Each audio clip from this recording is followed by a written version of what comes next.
Top 1s have always been a big part of the GD community. Looking up to the hardest levels beaten and the players who beat them has been a big thing for years, especially since the 1.9 era with levels such as Cataclysm and Sonic Wave. A lot of hype surrounding those levels comes from the verification and building process of said level, watching the verifier or racing verifiers attempt to push the boundaries of what's considered possible in just one $4 cube game. So whenever a new top 1 is verified, it's a big deal, and it affects almost all corners of the community, at least in some way, and upcoming top 1s are usually huge projects with lots of hype surrounding them. At least this used to be the case. There are just way too many upcoming top 1s. It's just kind of generally agreed on at this point. At the very least, there's more than there used to be, and it's getting sort of ridiculous. Most of the time, these levels are nowadays just created purely to be top 1 and generate free views. So in today's video, I'm going to explain why I think this is the case, why it's a problem, and how I think it could be fixed, as well as the differences between an actual upcoming top 1 versus a project that was made just for fun and labeled as a top 1. If you like the video, then subscribe, and please don't attack anyone behind any of the levels I mention, because it's annoying and you're not helping anyone. So to start off, there are too many upcoming top 1s, yes, and while that is annoying, the main problem is that the large majority of these levels are only made to be top 1 and serve no other purpose. There are a few groups of upcoming top 1s that I will mention for today. The top 1s only made to be top 1, the projects made for fun that are mislabeled as top 1s, projects never intended to be finished, and the rare passion project that actually tries to accomplish something. Upcoming top 1s that are only made to be top 1s are pretty self-explanatory, usually having nothing outstanding in terms of decoration or gameplay, just made to be hard, and that's pretty much it. The projects made for fun that are mislabeled as top 1s are just random top 1 projects that are just made for fun and not actually meant to be verified, that showcase channels make videos on calling it a top 1 regardless of its actual difficulty, saying it has, oh, I don't know, a sea of frame perfect. And then of course there are projects that are never actually intended to be finished, that claim to be serious about being top 1 difficulty, but really aren't. A great example of this would be pretty much every serious Slaughterhouse ripoff ever except for maybe Cosmos. And then there are projects that try to actually do something new and or interesting, that happen to be the vast majority of what I would call a good upcoming top 1, and a small minority of upcoming top 1s that we have today as a whole. Also, it should be noted that there can be good and bad levels of each category. For example, a Dramalek is a passion project that tries to be the final upcoming top 1 of Geometry Dash, and is meant to be the end of Geometry Dash, or symbolize that, but I personally think it fails to convey this, at least from what we've seen so far. So why exactly is this a problem, other than it being absurd to keep track of all of the upcoming top 1s?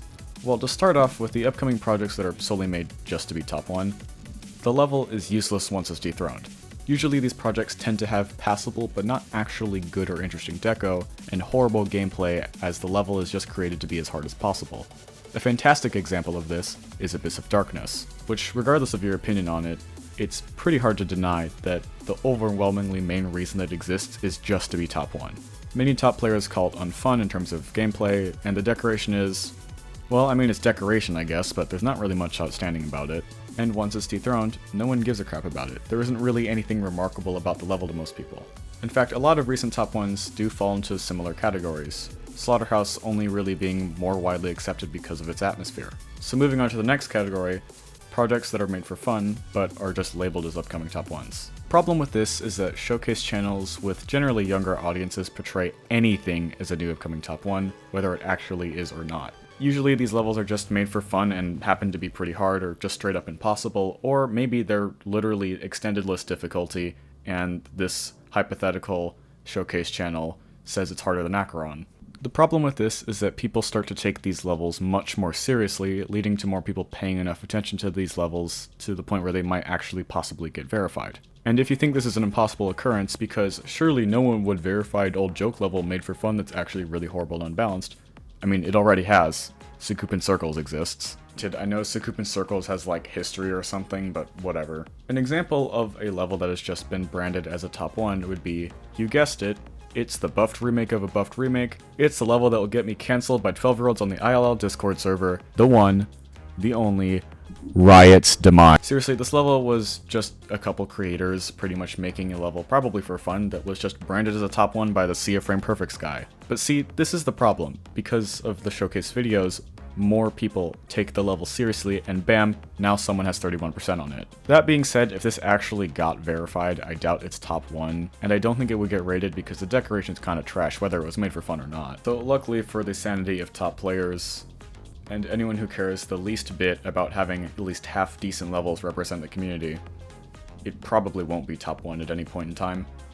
Also, yes, I'm not completely blameless here, at least in this level's case specifically, because I did make a video on Riot's demise, but granted, I specifically said that I had nothing against the creators, and it was purely against the level itself, because if Riot's demise became a top 1, I would probably fall asleep underwater. Next is upcoming top 1s that are never finished and are really just layouts for views. The problem is that they clutter up everyone's recommendations and encourage other people to make other trash layouts for views, but it's really not too bad. So because of all of this, we end up with lots of upcoming top 1s that just aren't really that good. The reason everyone liked levels like Bloodbath, Bloodlust, and Zodiac is that they all tried something new and still have qualities to this day despite not being anywhere near the top 10, let alone the top 1 spot. An example of this in terms of upcoming levels would be Ascension to Heaven. Not very many levels have tried to use the Heaven theme, and the idea of having a Heaven instead of Hell theme top 1 very much fits this game. Taking the trope of having the level scream die at you, and the level quote-unquote not wanting you to pass it, to the level seeming like it's actually trying to egg you on in a generally more positive atmosphere.